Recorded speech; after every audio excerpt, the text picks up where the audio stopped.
results. And he's a big fan of Julia. And people like Thomas Sargent, the Nobel Prize winner, has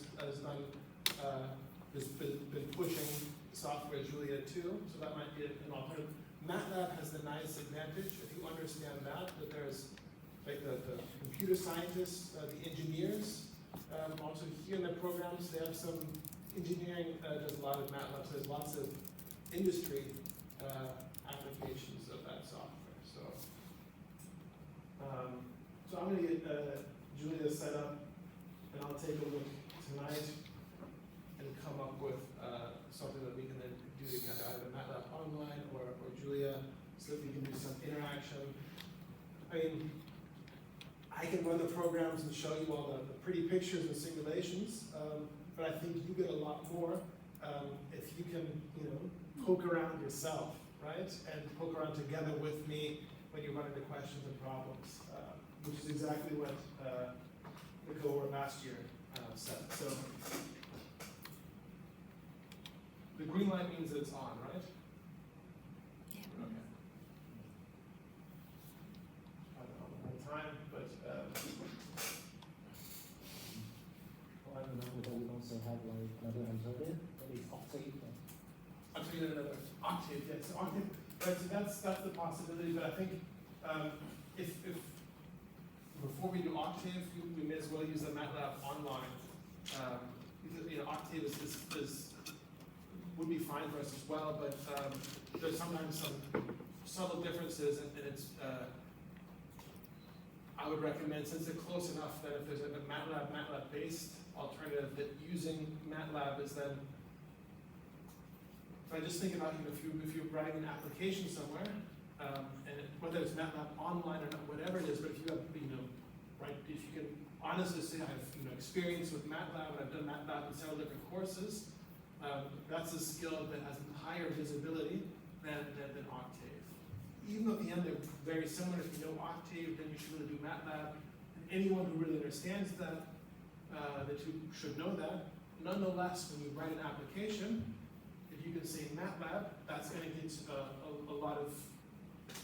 be a lot more advantageous. So that would be my take. I'm going to take a look, and we can talk then by tomorrow. But for now, let's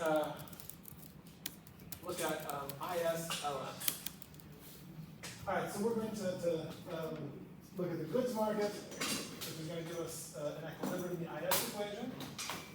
We're going to talk about money and financial markets, which will give us the LM equation. And this is interesting, particularly because depending on which textbook you use or who taught you this model, you may have learned the LM approach with a money market, or you may not have, and you may have jumped straight to the Taylor rule equation. So I'm going to try to give you a little bit of both. So no matter how you may have learned this model before, hopefully then after today, you'll be happy with, you'll learn the money market equilibrium if you didn't know it before, or you'll learn the Taylor rule if you didn't learn it before, and you'll see how the two of them are connected. Yeah? So that's useful,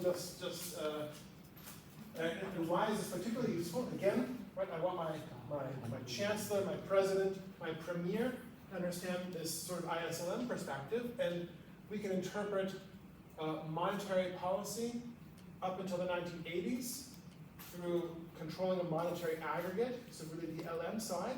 Then we switched to interest rate control, so the Taylor rule is the right way to understand things. Then for the financial crisis, interest rates dropped to zero, and we engaged in quantitative easing and all sorts of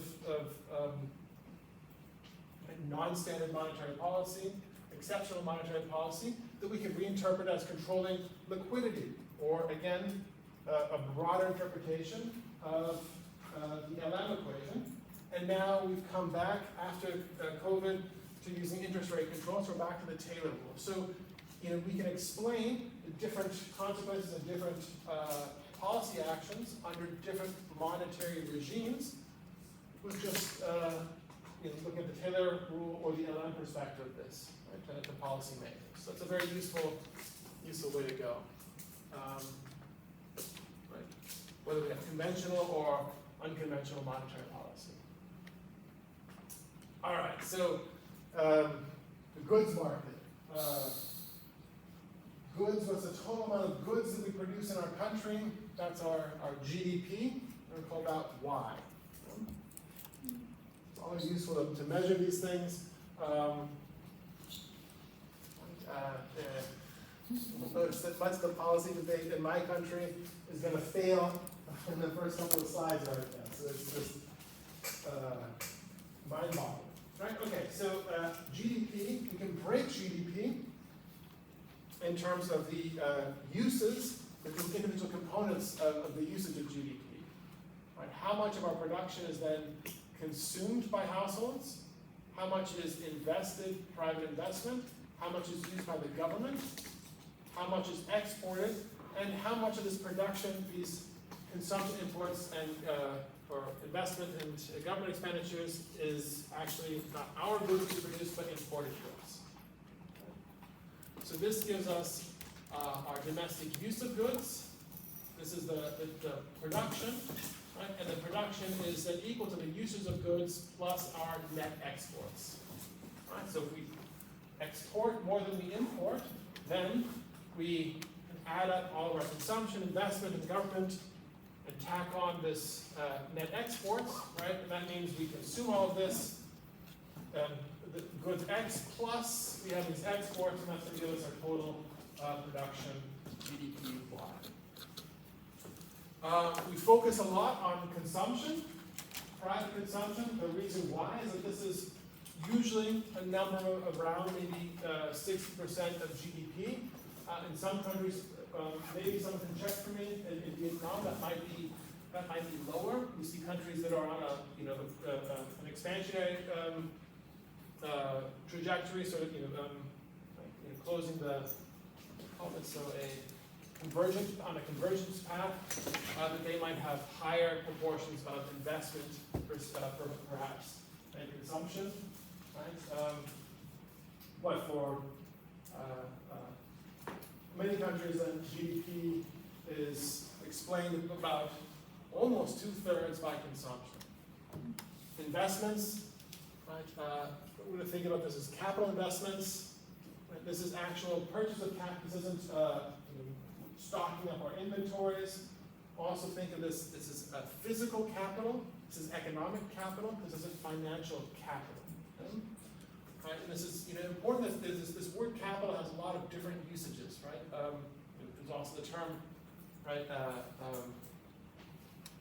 can think of even understanding the word capitalism, right? If you look at the usage of the word, right?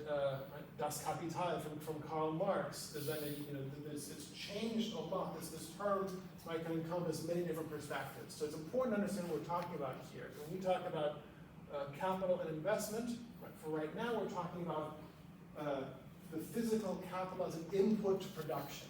So factories, having more tools to make more goods.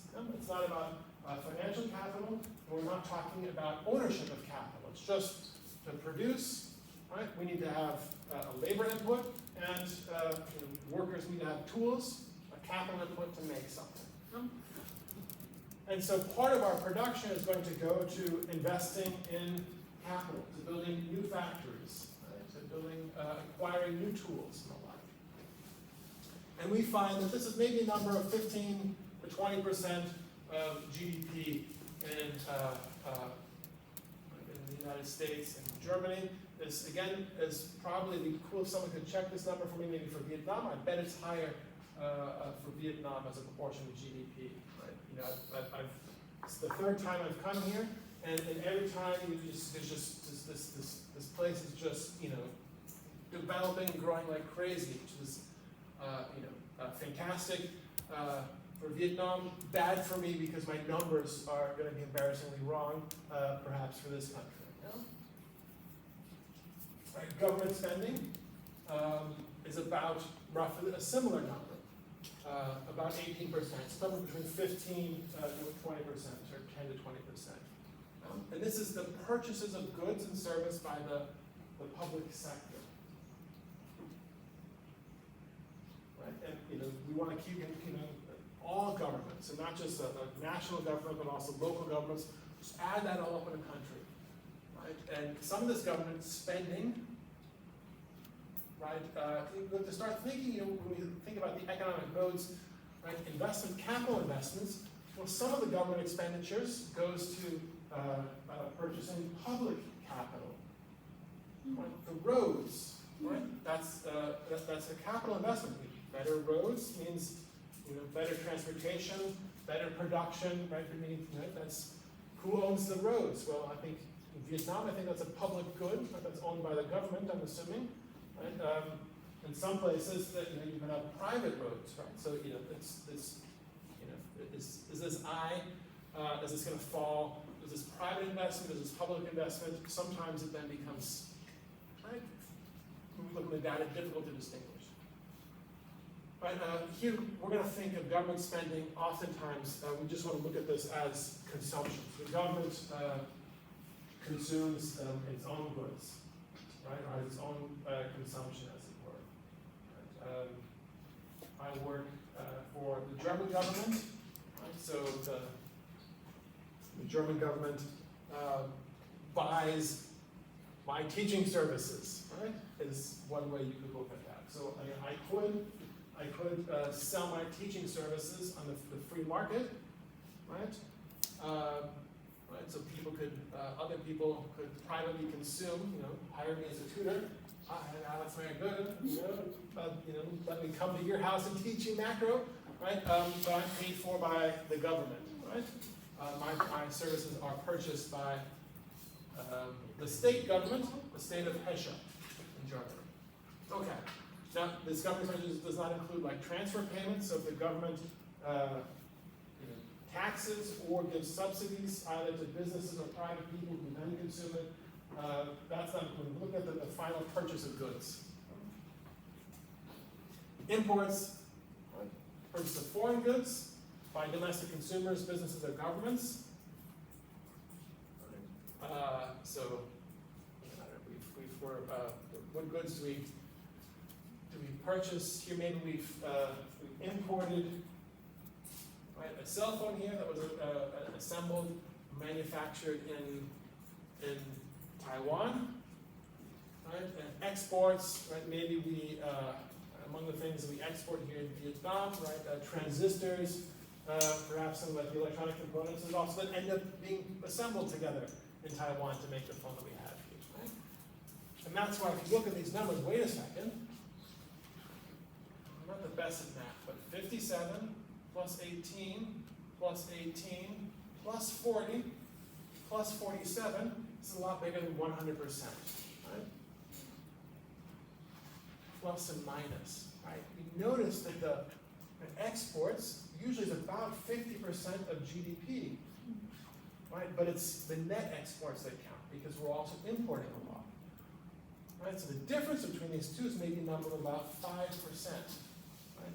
Vietnam is probably a bit larger.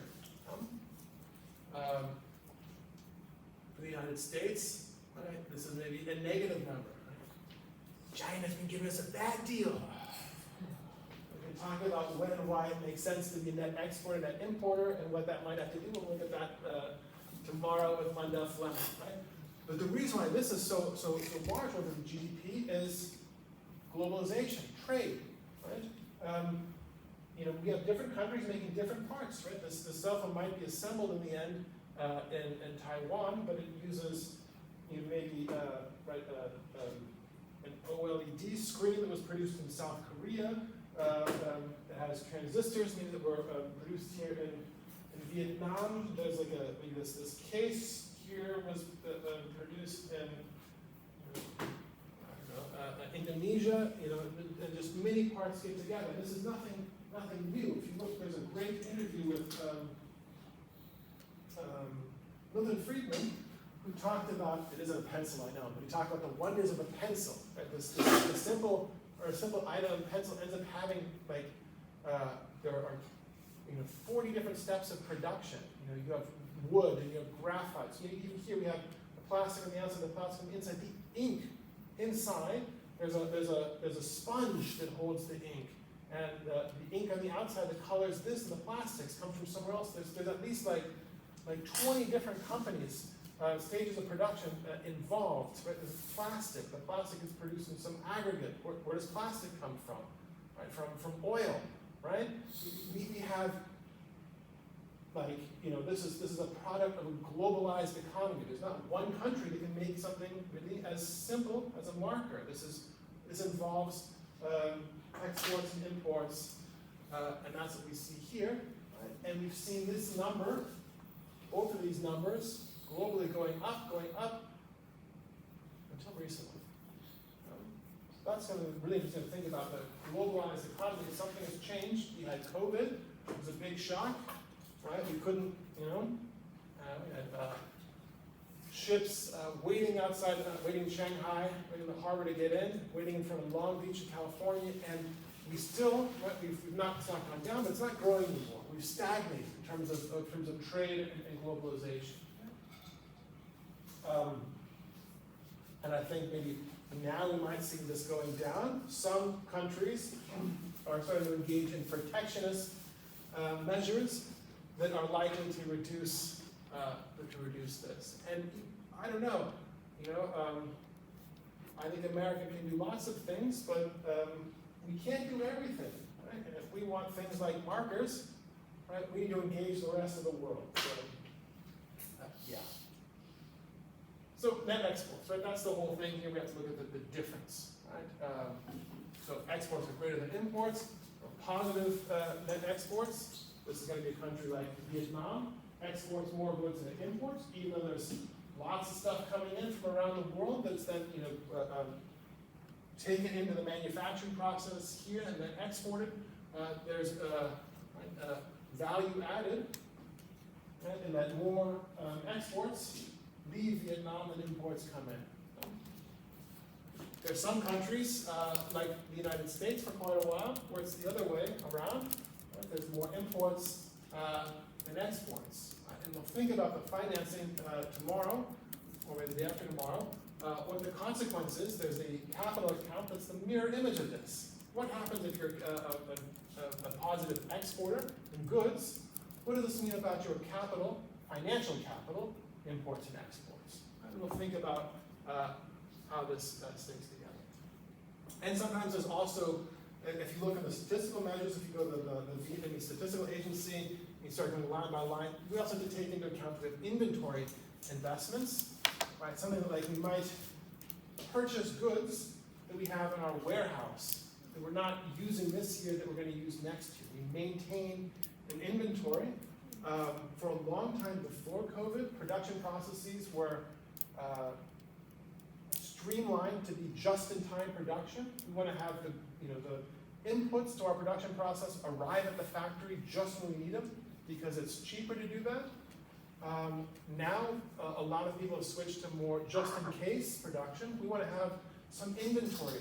We don't know maybe what happens if the boat doesn't come in from China with these goods, or what if there's another COVID, or what if there's these tariffs from the United States that interrupt our production process. We want to have the inputs for our production process maybe for a couple weeks on hand, so that if there's a disruption in supply chain, like we saw certainly during COVID, we can keep producing. So that would tell us that we might have seen larger inventory investments that would last 5 years. Right? But this is usually an afterthought. We want to think about everything within 1 year, happen with 1 year, and not the sort of rolling over. So this would be like a residual term. All right, now this is an identity, this composition. We can call this, I'm going to call this Z. I'm going to call this the demand, the demand economy. When we start thinking about a model, we're going to have demand meeting our supply, Y, is going to somehow define an equilibrium. Now, we can look at, take a step back. In a closed economy, there's no foreign trade. Exports and imports are equal to 0. And we would have this equation in a closed economy. And we're going to start off today by thinking about a closed economy.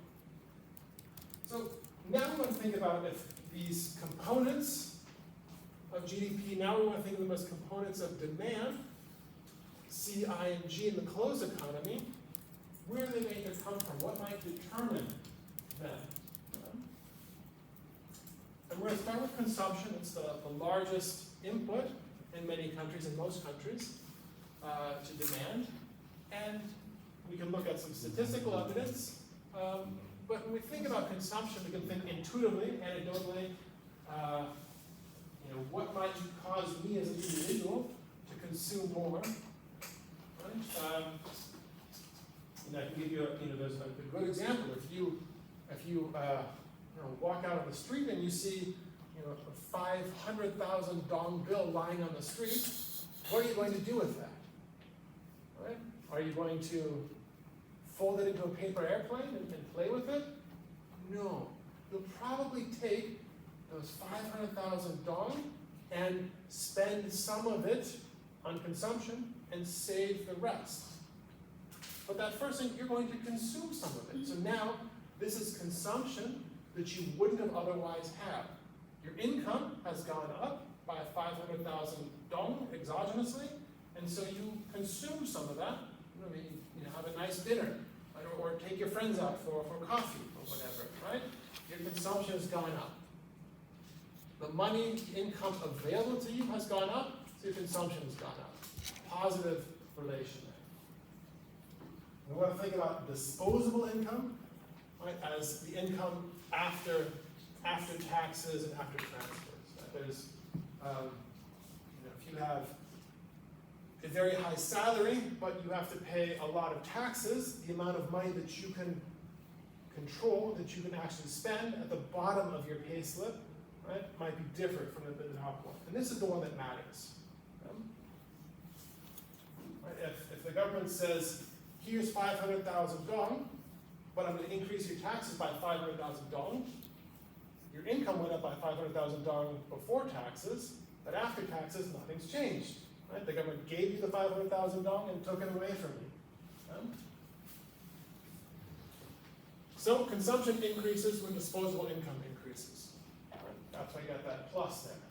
Right? Or if we take the derivative, I do some calculus here, take the derivative of C with respect to Y, that derivative is going to be positive. Right? Positive first derivative. All right. So the easiest way to get this positive first derivative, let's just write this as a linear function. All right. C is equal to C0, and C plus C1 times disposable income. There's a B. So I put a lot of work into it this year for you guys. Last year and the year before, some of these lectures, I still had all my stuff in German, because I also, as an American, teaching in Germany, oh, that's so cool, right? But then that wasn't so useful, because, you got the, do you have to learn German at all for the BG? No, right, that's... The bachelor program here, we have to. You do, okay, but like what level? Like Up to A2. A2, right? Yeah. So I mean, which is great. So yeah, it's useful to have some German if you want to go to Germany. Do you have like the Visit Frankfurt like module? Is that part of your program here as well? It's, yeah. So if you know a little bit of German, that's great. But German to learn economics at the master's level, that's a little bit more than A2. So I went through this summer and I did everything as much as I could. You'll see with some exceptions, put into English, and I forgot that.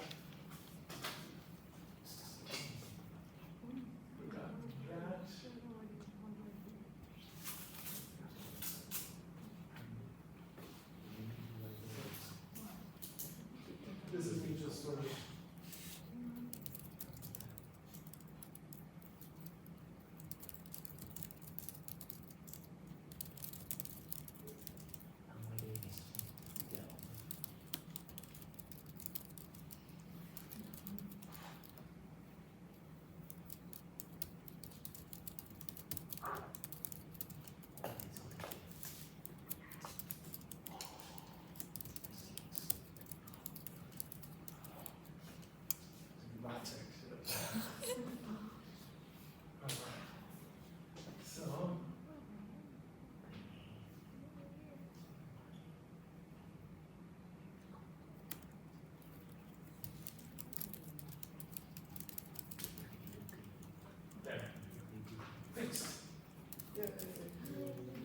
disposable income, and not verfügbares Einkommen, should be the German. That's what it is, the D, verfügbares Einkommen. All right, so now we have these two parameters. Again, also think of the introduction. These parameters of a structural model. The C1, it's the derivative of C with respect to yd, that first derivative, right? It shows up the linear function just as that parameter out there, and this is equal to what is called the marginal propensity to consume. These great words in economics. What does this mean? This means on the margin, right, so if you increase your income by some small amount, what is your consumption going to increase by? In a linear world, right, we can scale this up to any large amount. So if it's the same C1, right, that's the same share of an additional 1,000 dong that you have as an additional 500,000 dong. That's going to be the same in a linear world, right? In the nonlinear world, we just look at the marginal propensity to consume, so if a very small increase, and if your income, disposable income goes up by just, not even 1,000 dong, not, but 1 dong or 1/100th of a dong, 1,000, right? Infinitesimally small. That's the calculus thing, right? But right, so here, so just right, it's giving us the share then of additional income that goes towards consumption. So again, really, when you find that 500,000 dong lying on the street, how much of that are you going to consume, and how much of that are you going to then not consume or save for later? But this also already tells us something about the value. The C1, right, is going to be positive. Why? Who says, wow, I found some extra money, now I'm going to consume less than before? You could have consumed less without having found this money. So if you wanted to consume less, you could have already been doing that. That doesn't make any sense. Finding money lying on the street can't make you want to consume less than before. All right, or if you say, wow, I found 500,000 dong, now I'm going to spend 2 million dong. Don't do this, right? This is not sustainable, right? At most you can spend all of it, but if you're spending more than this additional income, right? This is these, 1.5 million dong had to come from somewhere else, right? So this means this marginal propensity to consume, it's a share, so it's going to be a fraction, a number between 0 and 1. All right, and C0 is what we call autonomous consumption. This is usually maybe like the amount of consumption that you would have if disposable income was 0. Right? So right, there's always some consumption, no matter how much I earn, right? I need to have shelter, clothing, food. Right? There's going to be some basic consumption. Even if I don't have income, I'm going to find some way to at least get C0 to survive. Right? Autonomous consumption. And in a broader context, in the macroeconomic context, it doesn't just need to be subsistence or survival consumption. There's just some amount of consumption that seems to happen regardless of changes in income. All right, so we can graph this, right? We're going to think about doing pictures and some of our equations. So it's just a linear equation, so we just have a line. All right, now, okay, C0, there's some autonomous consumption, so that's positive. So we start with a disposable income of 0 at some positive level of consumption, and then as our income rises, our consumption rises too. Okay. Key thing to notice here is that the slope of this line, right, that's C1, that's our marginal propensity to consume. It's positive, but less than 1. And that's really that's the key. The whole model and everything that comes out of this IS depends really on this perspective. Right? We could draw here a line, the 45-degree line. There's going to be something that shows up, and that's a line that has a slope of 1. And because we start at a positive number for disposable income at 0, and our slope is positive but less than 1, there's going to be a point of intersection. We're going to add in the other components before we think about what this point of intersection means, but that's that's the key to thinking about equilibrium, and it all depends on this C1, right? Or in terms of other components, if we make them income elastic, being between 0 and 1. All right, so let's start off by holding other things exogenous. Or let's have investments being exogenous. So we differentiate between variables that are endogenous and exogenous. The people a lot of my students in Germany, they study Latin and Greek, and they can talk about what endo and exo means. I didn't. In America, we're lucky that we just speak English. Sometimes we can't do that very well. But so what is endo and exo? If you think of what we know about an exoskeleton is something we talk a lot about. If you learn about biology, insects, and like crabs, they have an exoskeleton. That means they have the shell that's on the outside. Right? So their bones are on the outside. It's outside of their bodies. Their bodies are into the inside. We have endoskeletons. Our skeletons are inside our bodies. And so we want to think about differentiating between variables that are explained outside the model, they're on the shell, right, the exogenous variables, and then inside the model, the endogenous variables, right, that we explain with the model.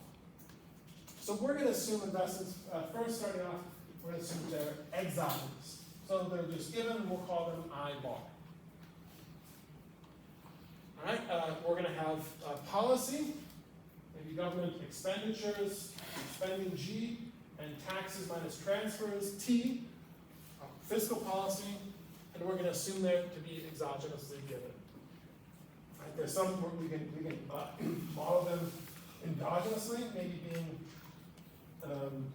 taxes. Taxes are a good example. In many countries, you pay the tax rate. So the amount of taxes you pay depends on your income. The higher your income, the more taxes you pay.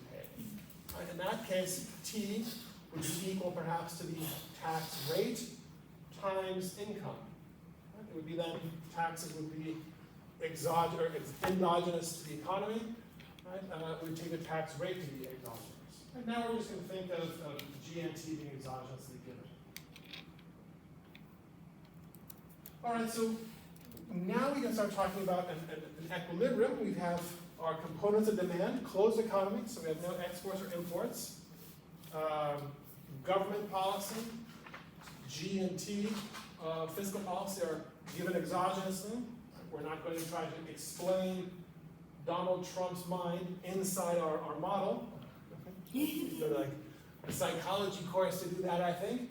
And for now, we're not going to explain investments. So the only investment, or the only endogenous component that we have is consumption.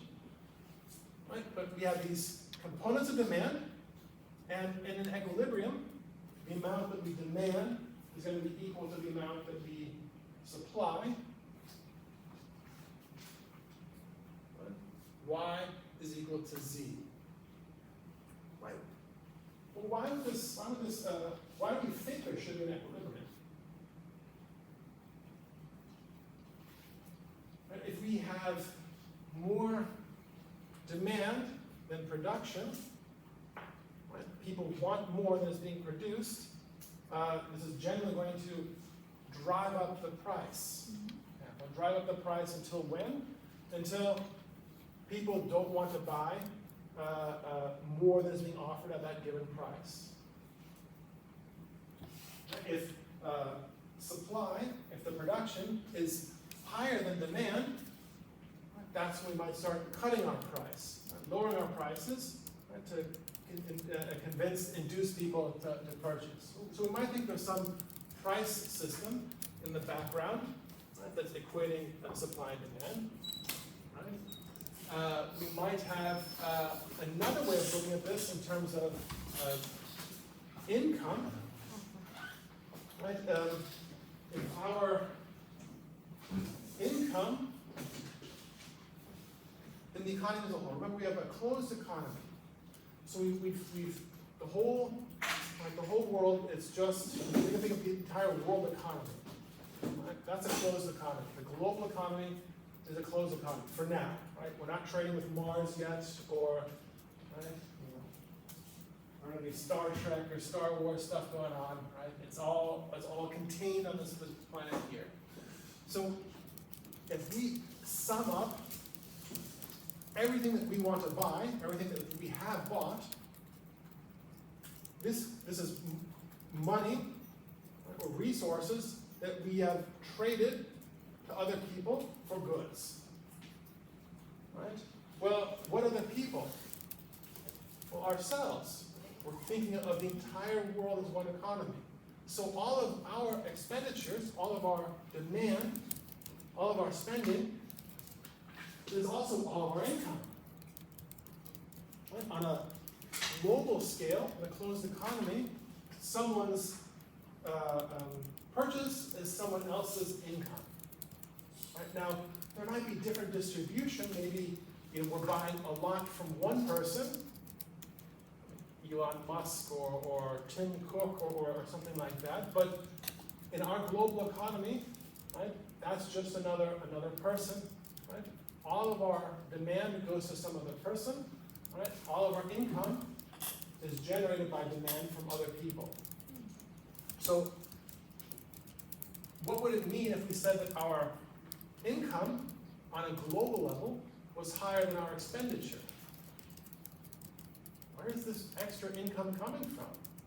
We're saying that we're earning more money than we're selling goods. Well, how does this work? Right? On a global scale, this doesn't make sense. If you think about this on a country scale, certainly on an individual scale, we could talk about I don't know, debt, or I'm selling a lot more and I'm accumulating wheat. But on a global scale, right, everything that we take in has to be equal to everything that we put out. Right? All right, and so in our closed economy, in equilibrium, we have our demand that's equal to our production, equal to our income, which is equal to our consumption, that also depends on income. We have Y on both sides. Right? As our income rises, we're going to consume more, and if we consume more, this is going to generate more income. So it turns out there might be some level of income that's consistent on both sides of the equation here. Right? And we're going to find that through this equilibrium condition. And this is the way we sort of resolve this circular flow diagram. There's one way of looking at what happens. We produce, there's taxes go to the government, we get some transfers. This tells us what our private or disposable income is. We consume this, this goes to savings. These savings become the investments. Consumption plus investment, plus then what comes from the government as purchases. Then we have maybe an open economy, net exports becomes then our income, our GDP, which comes back to being our income. It's kind of like it's a circular argument. It goes around in a circle. And we're going to think about how to resolve this circle. All right, so in equilibrium, production, left-hand side equals demand, the right-hand side. Since our demand is dependent on income through consumption, right, we can think of Y as production and income, right, and demand all at the same time. All right, so let's reformulate this. Let's bring this Y onto the left-hand side, right? Solve for Y, and we're going to get two terms here. When we solve for Y, we have, let me bring this Y on the other side, we have the terms left over here on the right. These are autonomous consumption, this exogenous assumed investment, government expenditures, and taxes, right? The reduction in consumption because of taxes, right? And these components all together are autonomous expenditure. These are amounts of expenditure that are independent of income, right? So they're autonomous here. In the first cycle of income. And this term up front is what we call the multiplier. And it's frequently interpreted as the government expenditure multiplier, because it hits G with a unit level. There's not another parameter in front of it like there's with taxes. And what this multiplier tells us, it's going to take these autonomous expenditures, right? We have our autonomous consumption, we have our investments, we have the government's demand for goods, government consumption, and it's going to amplify this, enlarge this level of production into our total amount of production Y. Right, we can see this graphically. Right, we have our demand function. We have this consumption, which is C0 plus C1Y minus T, plus investment plus government expenditure. I've brought together then all the autonomous components here. And so we see that this demand is equal to autonomous expenditures, plus then this income elastic component. Right? So as Y goes up, as income goes up, demand goes up, the slope of this increase is equal to C1. Right? C1 greater than 0, less than 1. Since autonomous expenditures are positive, we know that it must intersect the 45-degree line. And this point of intersection is our equilibrium. Why? The 45-degree line is something really special. It gives us the locus of points where income is equal to, this should be production here. At any other point, we have this weird situation where, as a global economy, somehow we have more income than expenditure, or more expenditure than income. That might happen to me if I have a credit card, right? But if on a global scale, who are we borrowing from? The Martians, right? The people on Mercury? No, can't do that. So an equilibrium has to be along, or we have to find a point along the 45-degree line. But we can also start to think about what would happen to understand why we have to be there. Let's look at a point. So my income, let's say we're actually down here. Let's pretend that our income is at this level down here. Well, at this level of income, my demand, our demand as an economy, is higher than this income, right? So with this higher amount of demand, we purchase more goods. We purchase not this many goods, but this many goods. Okay, this increase in our purchases is income for other people. Oh, this means we've increased some people's income. Just like when you find 500,000 dumb lying in the street, you go out and spend some of it. Everyone else who has a higher income suddenly is also going to spend some more of it. They increase their expenditures. You see what's happening here? We go then, so some people increase their expenditures. That means more income for other people. We move in a step fashion up into point A. And only when we get to the point A does this logic stop.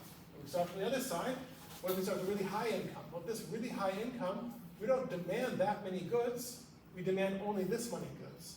Right? So we reduce our demand for goods relative to our income, which means some people aren't selling as many goods as they were before, which means their income goes down. Right? Well, at this lower income, their demand doesn't stay constant. Right? Their demand goes down. Right? Now they're demanding fewer goods, which means less income for other people, and so on and so forth until they get to the point A. So the point A is the only point where no one would like to reduce their demand for goods based on their current income. Right? That's our equilibrium. And now to understand this multiplier and the multiplier effect, and we're going to see this come up a bunch of times when we look at your models to understand when we start endogenizing more factors, this is going to change. So this is, right, I'm sure you've seen this before. We want to think about where this comes from, what the consequences are. So this is sort of the magic wand that the government, that fiscal policy would like to have. What do I mean? let's say we have an increase in government expenditures by 1 million euros. So Z shifts up to Z prime. It's a vertical shift, and the amount of the shift is from point A to point B. The government builds new roads. Builds €1 million worth of new roads. So what does that mean for our production? Well, it's an increase in demand by €1 million. That means it's an increase in €1 million for the additional workers who are building the roads, the people who own and run the asphalt factory, the workers at the asphalt factory making the asphalt factory, right? The demand for their production has gone up by 1 million euros. Their income goes up by 1 million euros. And that's the key point. What happens now?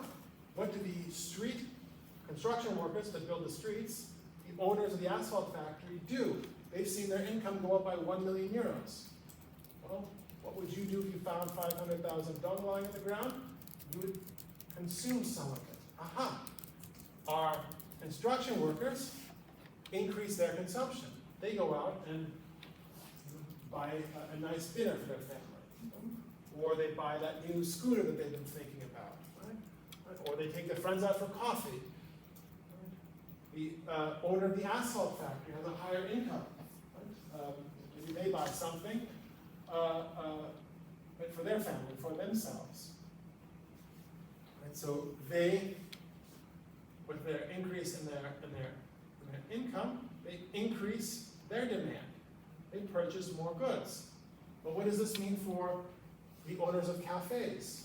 We now have lots of construction workers that are buying more coffee. They're bringing all their friends in and buying more coffee. Aha, they have more income now. We're buying a nice meal for our family, or a new scooter. That means some restaurant owners or the scooter salesperson also has more income. And this continues until we get to the point A prime. And the key thing to see here is that the point A prime lies above the point B. All right, so the total increase in output is larger than the initial 1 million increase in government expenditure. That's the multiplier. And this is like a magic wand, right, from the perspective of policymakers. If this is true, right, we're going to question as we go through. Why? This tells us if the government spends 1 million euros, we're going to increase the income of everyone in our economy by more than 1 million. The government spends 1 million, this means the economy grows by 1.5 million, if we have a 50% multiplier. Maybe it goes by 2 million, if this, right? And it all depends on the size of this multiplier, right? And we know this multiplier is 1 over 1 minus C1. C1, that's our marginal propensity to consume.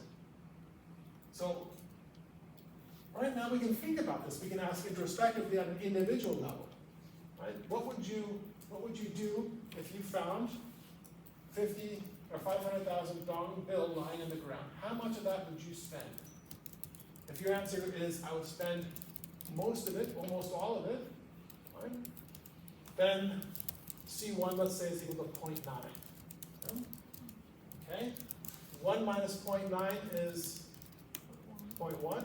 1 over 0.1 is, which means 1 million euros of government expenditures would turn into 10 million increase in Y. Wow, right? That's, this is a strong case for government expenditures, right? If we have this large multiplier. Okay, what if your propensity to consume is lower, right? Whose propensity to consume might be lower? Let's say you're a multi-millionaire. I don't know. Or it was like some you're Elon Musk. Let's say Elon Musk is visiting Ho Chi Minh City and he finds a 500,000 dong bill lying on the ground. Is he going to consume more than he did before? Put in his pocket, maybe. probably not even worth his time to bend over and pick up it. It's horrible that man has so much money, right? He'll just, we'll just go to his account. He's not going to change his behavior at all. That doesn't change. His C1 is maybe 0. If it's equal to exactly 0, then the government spends $1 million, and GDP goes up only by exactly as much as the government spends. There's no multiplier effect. Maybe if C1 is 0.1, then 1 minus 0.1 would be 0.9. 1 over 0.9 is about 1.1. Not 10. That C1 is decisive. Okay. Can you think of another reason why the government multiplier? Let's say we have the C1 of 0.9. Right? We have a high marginal propensity to consume. Right? What happens if the government doesn't increase its expenditures by 1 million euros? What if it increases expenditures by 1 trillion euros? Right? The government is going to go out and build everywhere, everything, and pay for everything. Are you going to start thinking, how are they going to pay for all that? Are my taxes going to go up? Yeah. Ooh, there's a minus sign out in front of that, isn't there? Right? There might be reason why that goes down. Or the government might not increase its taxes, it might borrow the money on financial markets. If the government starts borrowing money, this might affect the interest rate. The interest rate might affect investment. Maybe we should endogenize investment and see what happens there. Now we've taken it as exogenous. Let's think about what happens then if that's endogenous. Right? Before we do that, we can work out the mechanics of this government multiplier. Right? We have that initial direct effect, 1 million euros, translates to this 1 million increase in production. And then we have this geometric series. Right? We have this, how much does GDP income go up with the expenditures of the street workers, the construction workers building the streets, and the asphalt factory owners? Well, they each saw in total their income go up by 1 million, and they spent, with a marginal propensity to consume, C1 times 1 million, right, was the increase in their demand for goods. And this C1 times 1 million became additional income for the cafe owners, the restaurant owners, and the scooter shop owners or workers. Right? And they then turn around, so their income goes up by C1, and their consumption goes up by C1 times this increase in income, or C1 times C1, C1 squared. So we see we get this geometric series, 1 plus C1 plus C1 squared, and so on. Right?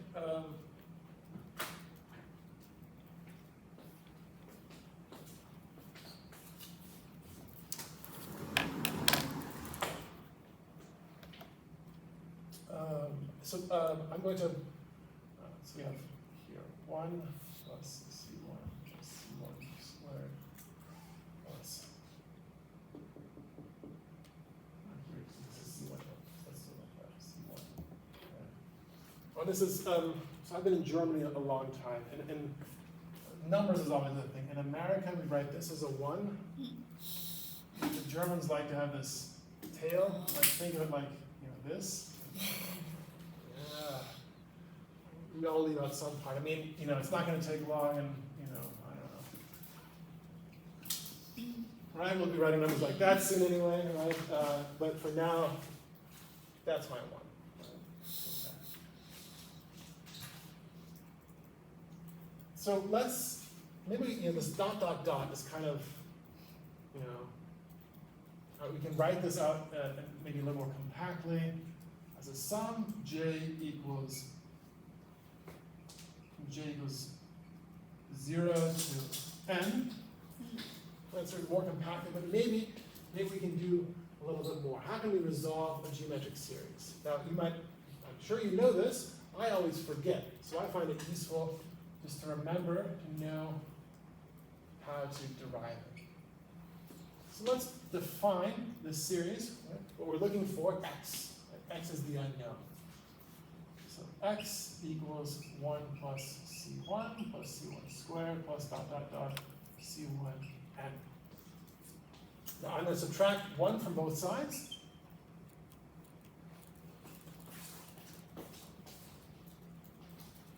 You can tell someone's a teacher because they always have ink marks on their fingers. When we got these things, we always, x minus 1 equals c1 plus c1 squared plus c1n. And I notice I can factor out a c1 on all these terms on the right-hand side.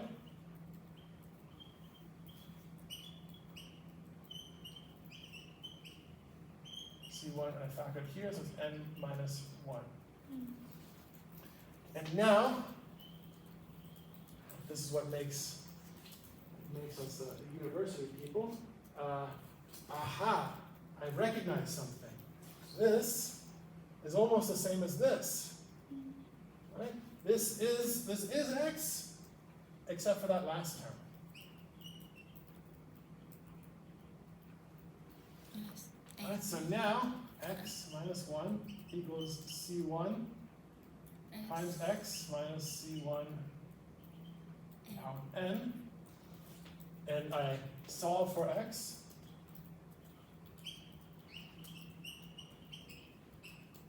And we get then x 1 minus c1 equals 1 minus c1n,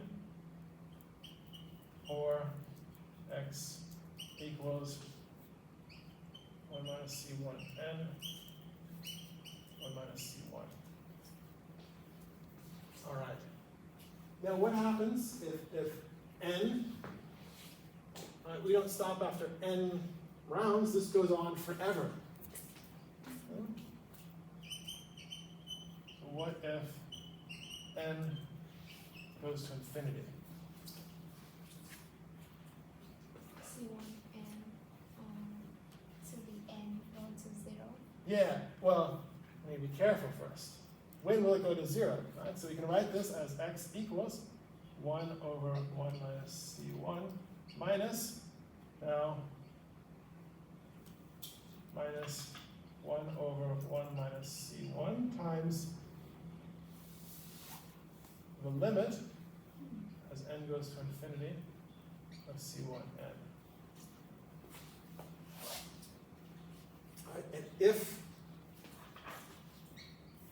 the absolute value of c1 is less than 1, then the limit n goes to infinity of c1n is equal to 0, and then x is exactly as you said, 1 over 1 minus n c1, because it's gone to 0. If you get lost in doom scrolling, you might have stumbled across someone who proves that 1 is equal to minus 12, or some weird thing like that. Frequently, what you see people doing is they'll work with these series, an infinite series, and set like c1 equal to 5. It doesn't work. They'll pretend they'll end up dividing through by 0, multiplying by infinity in a way that actually isn't mathematically correct. But this is cool because our C1, we know, is between 0 and 1, right? This is the marginal propensity to consume. It's definitely there, so we get this, our multiplier, 1 over 1 minus C1. Right, and we saw, right, if C1 is equal to 0.9, right, then x was equal to 10, right?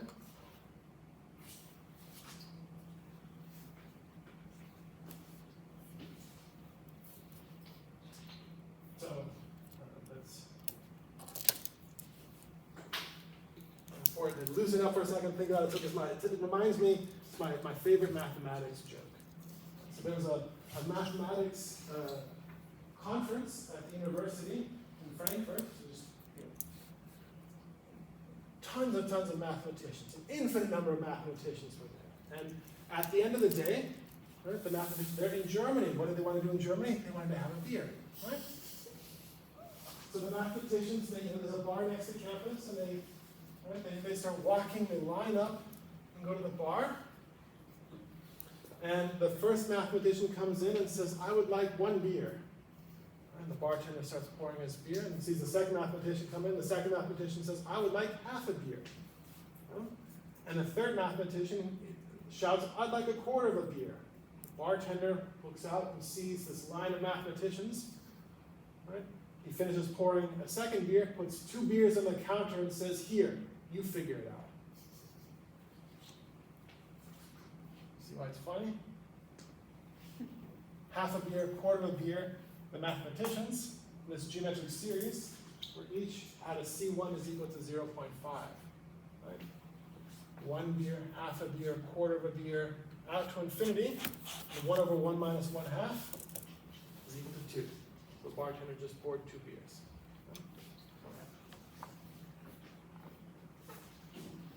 Geometric series jokes are hard sell. All right, so we can then give this interpretation, the government expenditure multiplier, in terms of direct effects or first round effects and subsequent effects. Right, and this is an important way to break down not just here, but when we look at the effects of policy changes or the effects of any exogenous influence, to try and separate direct effects and higher round effects, also called general equilibrium effects. Right? We have the direct effect, A goes to B, and then the fact that we demand we be in equilibrium is what pulls us from B to A prime. Right? So we have the direct effect of the policy measure, and then we have the general equilibrium effect. Right? And we see here that in this case, the general equilibrium effect goes in the same direction as the direct effect, which is why it gets amplified or multiplied, which is how we get this total increase in government expenditure of 1 over 1 minus C1. Right? And we can also see the sort of the logic behind the introduced consumer demand is C1 plus C squared. Same way of taking that C1 out. Right? This behind here the derivation of that geometric series, that factoring out the C1. Right? All right. And now we've done this, and I've told you my joke. So, okay, our verbal analysis in the short run, we have production is determined by demand. Right? There's why is that? And why do we go to the short term? I mean, in some cases, like let's take the where is it here? The canteen should be in that direction, right? How much food are they going to sell today? What does that depend on? Does it depend on their production capacity? Probably not. They're not going to be constrained by their productive capacity. So the amount of food that they're going to sell is going to be determined by one thing and one thing only: how hungry we are, how much food we demand. If I say, right, I want to eat breakfast, lunch, and dinner, right, they're going to sell me 3 meals. If I say I'm only going to eat 2 meals, they only sell me 2 meals. Our total demand is what's determining production here. Right? And when we think about the models that we're going to be looking at this course, there are business cycle models that are more short to medium term. We're going to be thinking about the demand-driven perspective, which is what we have in the ISLM, which is what we have in the goods market perspective here. Right? If we demand more goods, right? If we demand more food, they're going to sell more food.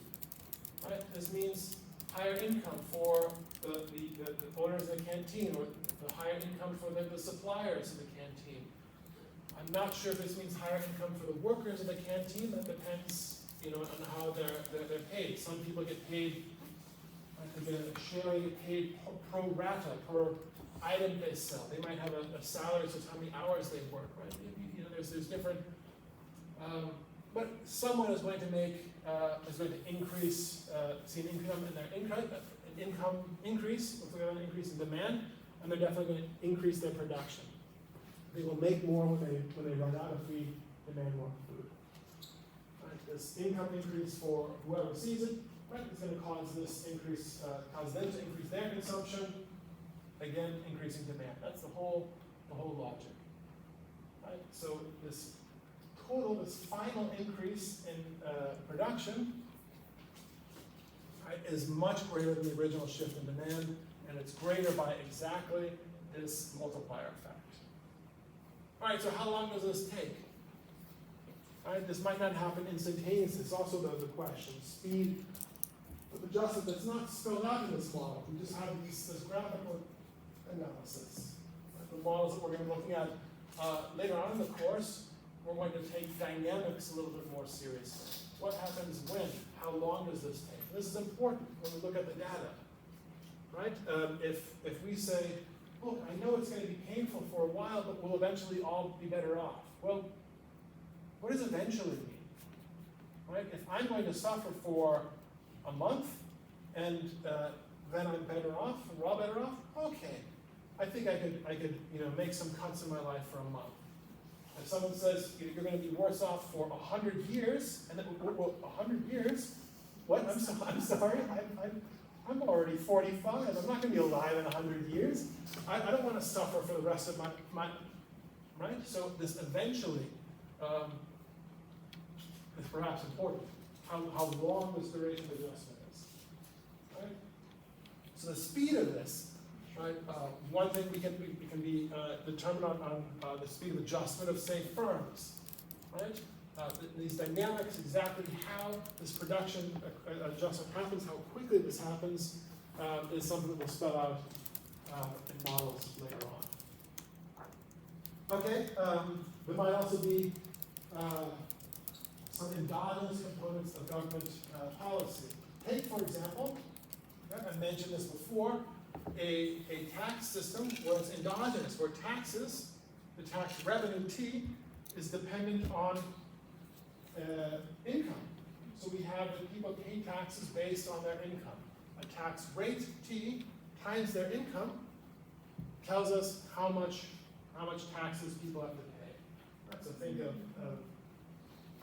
so if the tax rate is 10%, then right, then what would that mean? Well, that 500,000 dong you found on the street, you technically owe the government 10% of that, right? That's 50,000 dong that you should be, giving to the government, right? Your tax rate of 10% on your income. And so, right, okay, constant tax rate would mean that with an increasing income, tax revenue, or capital T, would be going up. And what is that going to do? Well, we can now derive a new multiplier. It's not 1 over 1 minus C1.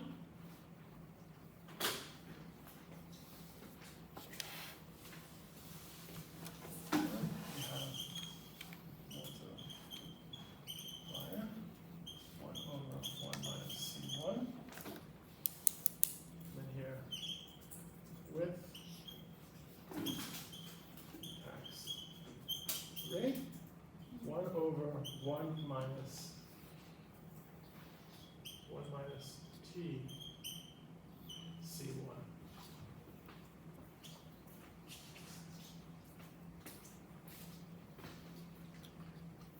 Right, and so we can then just compare these two.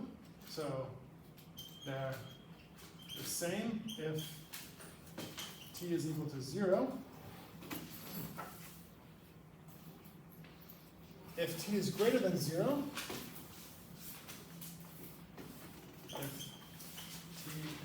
greater than 0,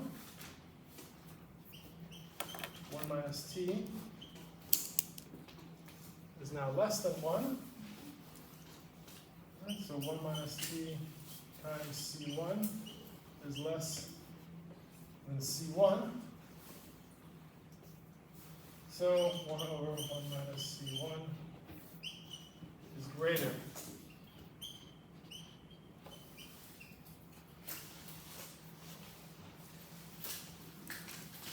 Right, if this 1 minus T C1 less than C1, that's going to make us, our effective C1 is perhaps no longer 0.9, but closer to this 0.1, right, which would reduce the multiplier effect from 10 down to 1.1.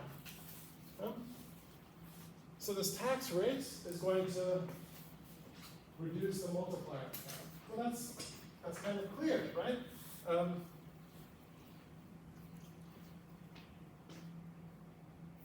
what does it do? Well, it turns the 500,000 dong that you found on the street into only 450,000 dong. So of course, you're going to consume less than before. The income that comes into your pocket, the disposable income, from an exogenous income increase is less because of the automatic stabilizer, this tax rate that you have to pay on. Right? And you can sometimes understand the logic better by going to the extreme. Right? What if we had a 100% tax rate, if t was equal to 1? Well, that would mean if you found 500,000 dong on the street, you would have to give it to the government. 100% tax rate. So your income doesn't change. Why would you expect your consumption to change? Of course it would. Nothing's going to change. Right? So in that case, the multiplier effect wouldn't be there. Right? There wouldn't be any exogenous increases in people's income because all of their additional income would go back to the government in the form of taxes. So no one would increase their consumption. You wouldn't be taking your friends out to coffee, or buying your family a nice dinner, or buying a new scooter. No?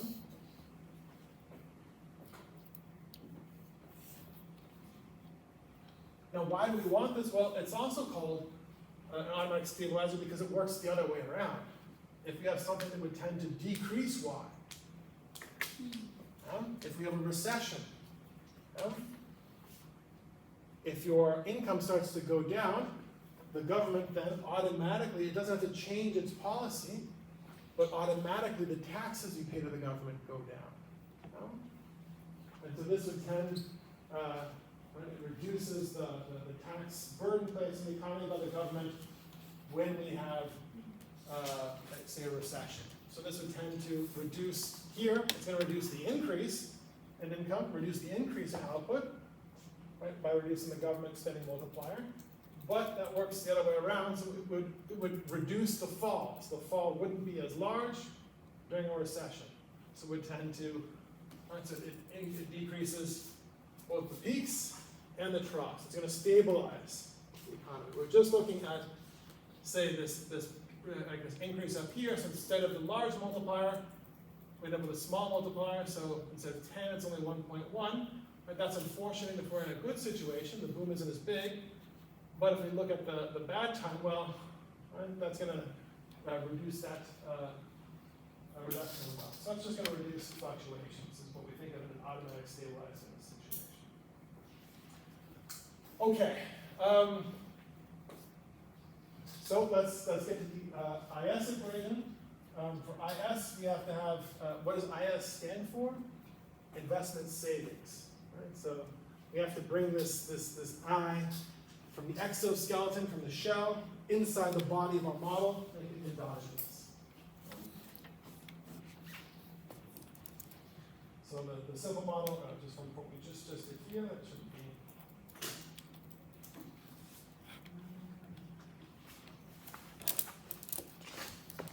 Always.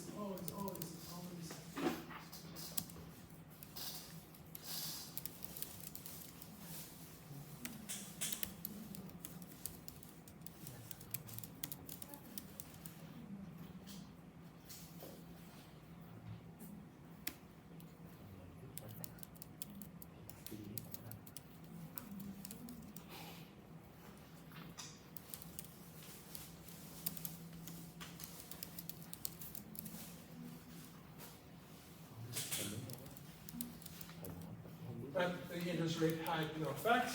We just simply had our equilibrium equation here. It was this consumption that depended on income. Right, but now we'll endogenize investment. So we can think of two factors that would affect investment. So how much are we going to invest? So of our resources. So again, think of this. We're not thinking about money. We're thinking about goods. How much of our production do we want to put into consumption, and how much of our production do we want to put into the productive process?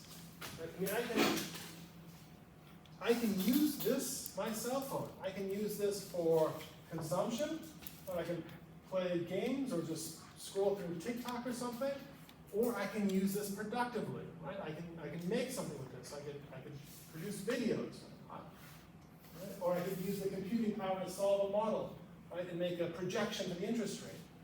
Right? So when I'm investing, you can think about investing in transistors for work, right? Or maybe investing transistors for my video game system.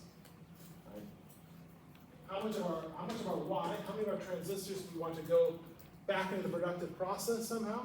Right? To be investment into new machines, new robots, computers to run our factories, and how much is going to be for our consumption or enjoyment at the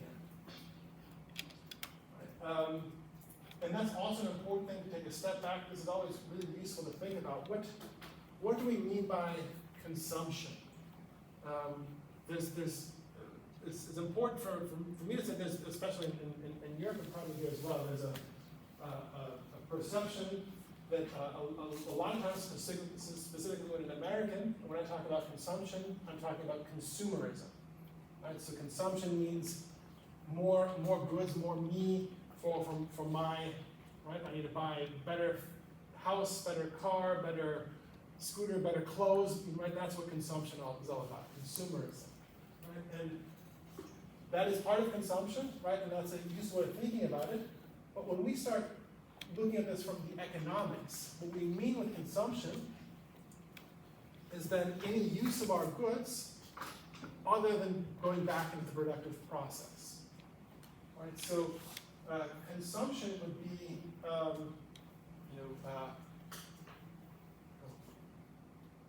buying,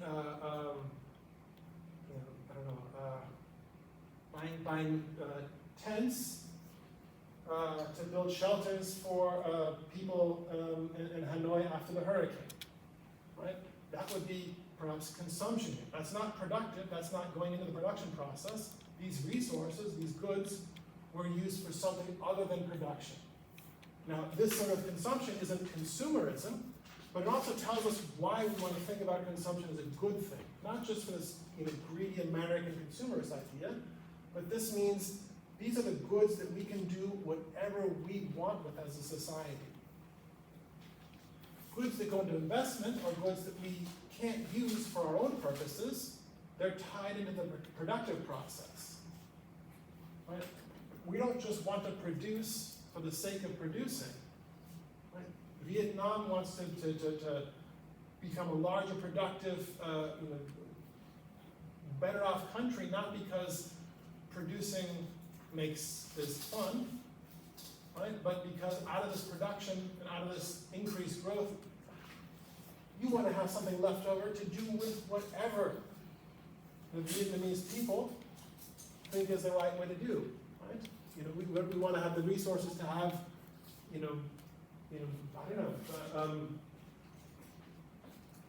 mobile water purifiers, so that after a hurricane like in Hanoi, we can come in and set up tents and water purify and take care of people so that no one suffers unduly, perhaps, right? Or maybe we'd also like to all have nicer scooters too, consumers, and that's all part of it, but it's not a value judgment, it's just see consumption is whatever use of our productive resources we do apart from going back into the productive process. So you mean the government buy the military? So yes, so that would also be consumption, right? And it's counted in GDP, and that's right. So when you think of these statistics, so the American population. Now it's not done. We have private military consumption. We like to buy guns in America, lots of guns, right? So that's counted as C. That's not productive, unless maybe you do hunting, but right, there's no production that comes out of making and owning a gun. And the government as well. Also, so there's government and private consumption in military, and this is non-productive, right?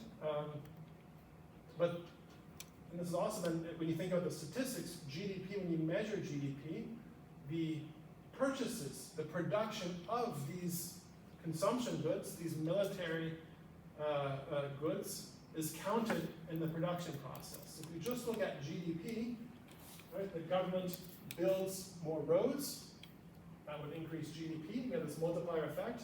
The government builds more guns, also increases GDP as a multiplier effect. Right? And we could talk as a global society whether we think that's really the right way to do things, but it's important to know that that's in the statistics. And you see, if you look at World War II as a good example, you'll see some countries like Germany had a large increase in GDP in the end of the 30s and the beginning of the 40s, and that collapsed.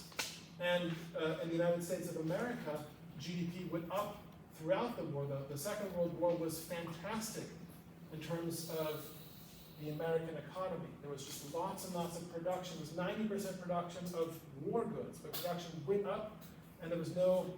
Germany suffered because there was the destruction of the German capital stock and everything throughout Germany. But in the United States, for the economic counting, it was just mostly benefits. We were producing weapons, which meant we were producing while it was going up. So, yeah. Right, so investments here. Right, this is the directing of our resources to the productive process. And what's going to cause us to want to invest more?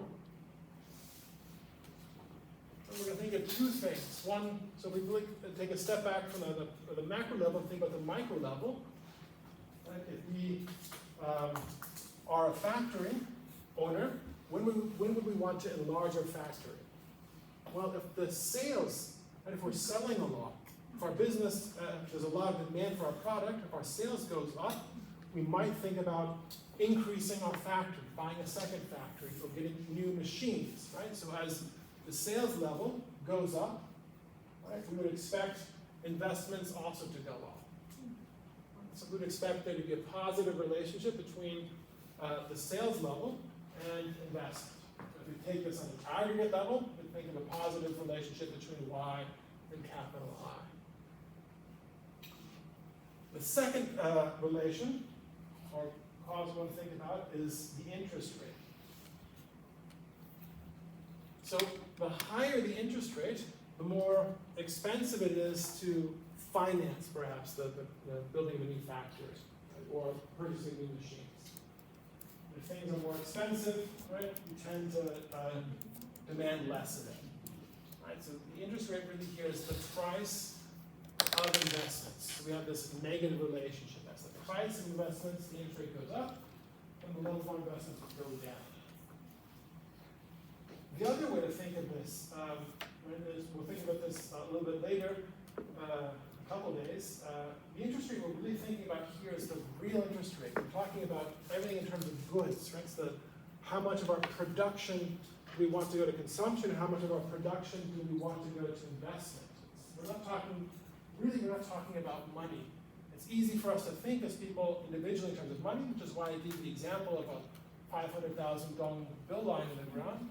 But we're really thinking about real goods here, right? If you have more resources in terms of productive goods, or goods what would you do with them? Would you, if I gave you a second cell phone, that's not money. I gave you a unit of a resource. Would you use this to play games on, or would you use this to do research, or I don't know, you could set it up as a bot, or you could set it up to do Bitcoin mining, I guess, right? You could do something productive with it, right? Yeah, or then what would you do with those resources? Would you consume them, or would you save them? Right? So then again, it's the same question. Right? You just made it. Right? In other words, how much of the cell phone would you end up consuming, and how much would you save? Right? When you sell it, you can think what you're trying to do is you're trying to cut the cell phone into two parts. The part that you're going to use to go out and have some fun, and the part that you're going to put into the savings, right? Or invest in something else. But when we think here of the real interest rate, what we mean is we have a market rate. Let's think the rate at which, let's first assume there is this market rate. So there's an interest rate that I can lend or loan resources out to the economy. And now I'm a factory owner, and I have 3 projects that I can engage in. I can produce cell phones at my factory, and I expect a 10% return, right, on the resources that I invest in it. I can produce these laser pointers, right? That's kind of cool. But I expect about a 5% return on producing these. Or I could produce these beautiful striped washcloths, and I expect a 2% return.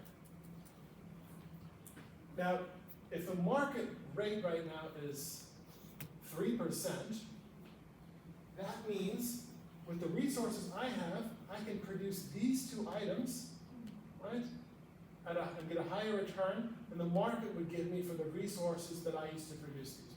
I should be making the cell phones and the laser pointers. The resources that I would otherwise use to make these washcloths, well, I can only get a 2% return, and if I give these resources to the market, right, maybe someone will give me the market return is 3%, and maybe they'll produce this or something with it, right? So I'm better off taking the resources that I had for this washcloth and giving that to the market. Now, let's say the market interest rate goes up from 3% to 6%. This still isn't worth my time to deal with or to produce. And now the laser pointer isn't worthwhile either. So my investment, right, has gone down. I'm not going to be investing in the washcloth project, and I'm now not also going to be investing in the laser pointer project. I'm just going to be investing, right, in the cell phone project. So you can think of the market interest rate as the threshold, the measuring stick, right? We're going to engage in all the investment opportunities that have produced higher returns than this market, this measuring stick. As this measuring stick goes down, some projects, like the laser pointer, now might again become profitable, which means now instead of investing in the cell phone factory, we're now going to invest in the cell phone factory and the laser pointer factory. I has gone up, right? 2 projects instead of 1. As the market interest rate goes up, right, these investment projects that we otherwise might have engaged in, the laser pointer, now might become not profitable anymore. Investment's going to go down. Yep. So either of these 2 perspectives, you can think of it as like the cost of financing or the alternative, the opportunity cost, right? The alternative that we would have from the market with these resources. All right, so let's take that constant investment and let's plug in this investment function. All right, and now we can think about being a little bit more sophisticated. Right, before we did the linear function in consumption, and we solved for this multiplier, which is 1 over 1 minus C1, right? We brought y on the other side. Now we can think about, just doing some calculus, what does this mean in terms of derivatives, right? We're going to do the total differential, right? We're going to change y, and we're going to change I. And we want to know what happens to y as I changes. So we take the total differential here, right? We're going to have an infinitesimal change in y. The infinitesimal change in y here is the derivative of c with respect to y, so that's our marginal propensity to consume, times this infinitesimal change in y, plus the effect of this infinitesimal change on y on I, on investment, plus the infinitesimal change or effect of the infinitesimal change in the interest rate on investment. Right, and now, right, we have dy's on the right and the left, and we can solve for dy and divide through by di. So we're going to solve for this derivative, the total change in income as a consequence of a change in the interest rate. And we get this expression here. Now, okay, what is this? This is the derivative of I with respect to I. That's negative, divided by 1 minus the derivative of C with respect to Y D. Disposable income, well, remember that was between 0 and 1, so this whole term here was between 0 and 1, it was positive. Right? Now we're subtracting a little bit more, right? But if we just had, if investment didn't depend on income, we would definitely have the case that this term here is positive, this term is negative, so the whole term, this derivative would be negative, and as long as this dependence of investment on sales, on production, on Y, on income, isn't too large, right? So long as the sum of these two is still less than 1, then we're going to have the same sign, right? Namely that a change in the interest rate is going to reduce output.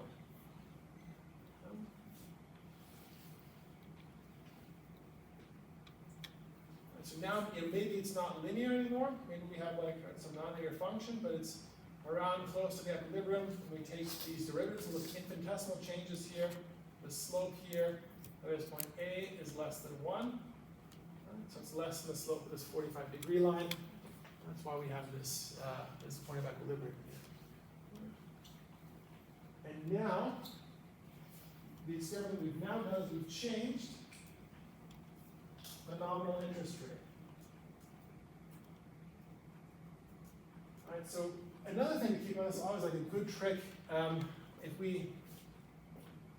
If you have a two-dimensional picture and you change something that's not the label of one of these two axes, you have to be shifting a curve. Right? So we're changing I. Let's see if we can figure out, remember our z function, or demand function, was this equation, this side here, the right-hand side of this equation here. So if we change I, what's going to happen to the right-hand side, holding everything else constant, especially holding income constant? Well, if Y doesn't change, and we just increase I, this means investment is going to go down. All right, so this means for every level of Y, the level of investment and the total level of demand will be lower than before with the original level of I. For every level of Y, including the level we started with before, investment and hence demand will be lower than before. That's why we have a shift downward in this Z curve to Z1. And as soon as you have that, right, well, then graphically we know what happens. We go from A to A prime, right? We're going to end up with a lower output here. And now we've done something amazing.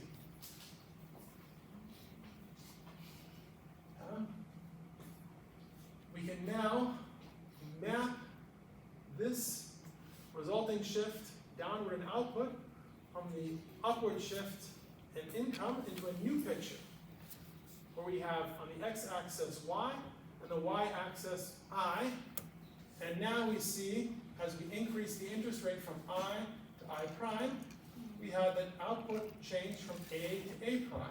This gives us 2 points in the I-Y plane, and we can connect these 2 points, and we've got a curve. And what we have here, or a line.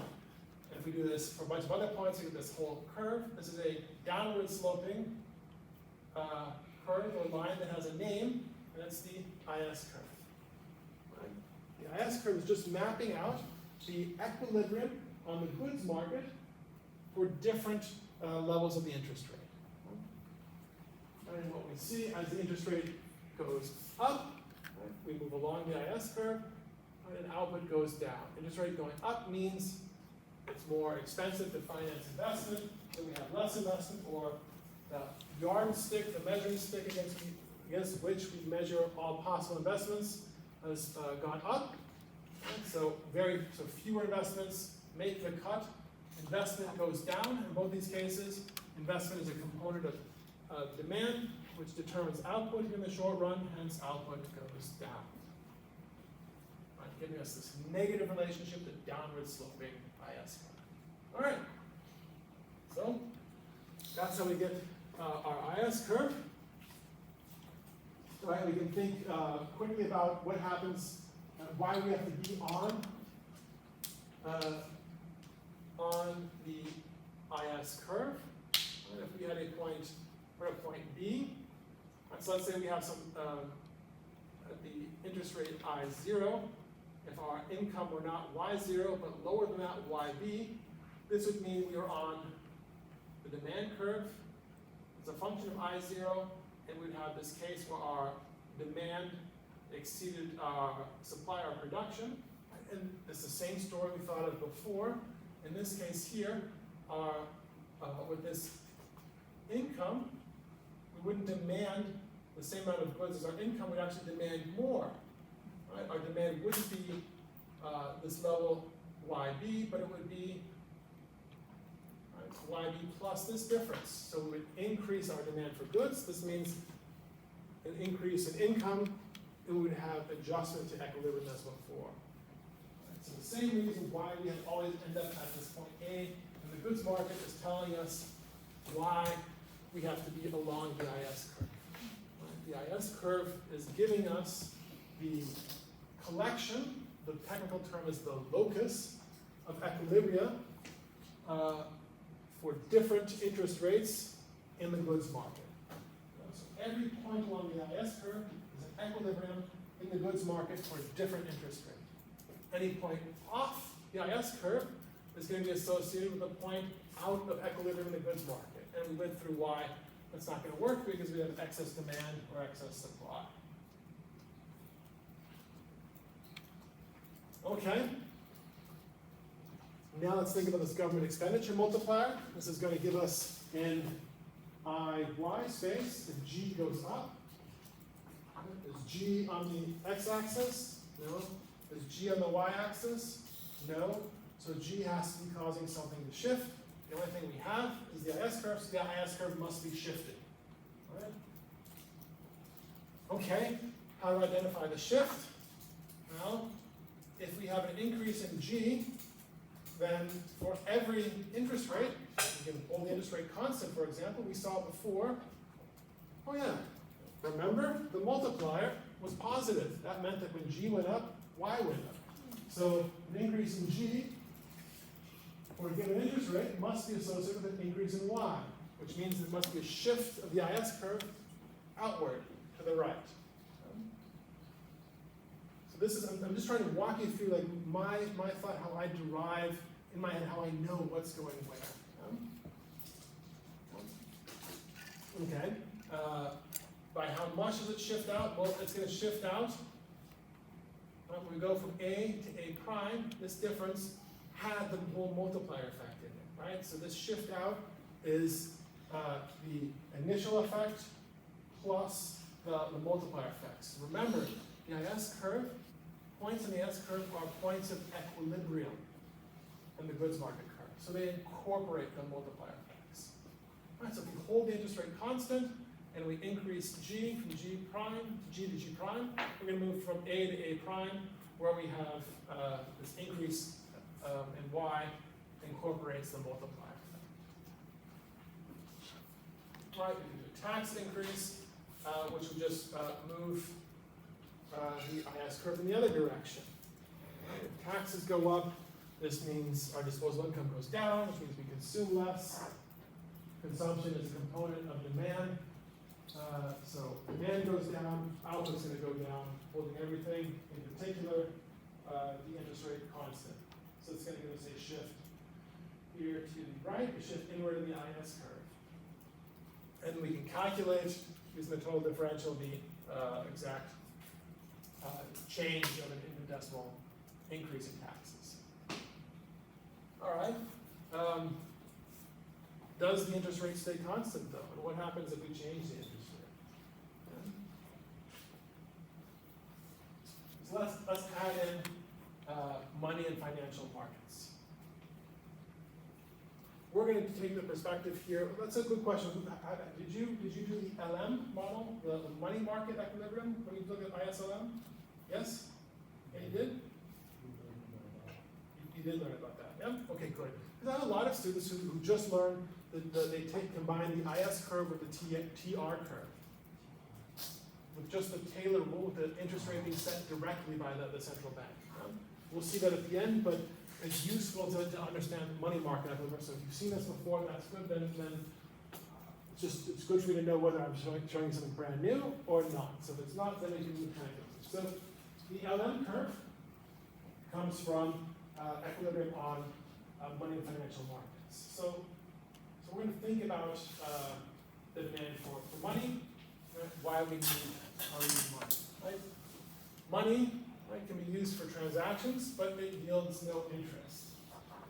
Right? Money is useful, right? I can use money to buy things, but when money is sitting in my pocket, it's not earning interest. So the cost of holding money is this foregone interest, the opportunity cost. It's the opportunity, the interest I could have otherwise held. Right, and we can think of this even more broadly. Like, you know, you could have money in accounts. Maybe you have money like in a Apple Pay or some other no interest bearing or some mechanism that's used for transactions.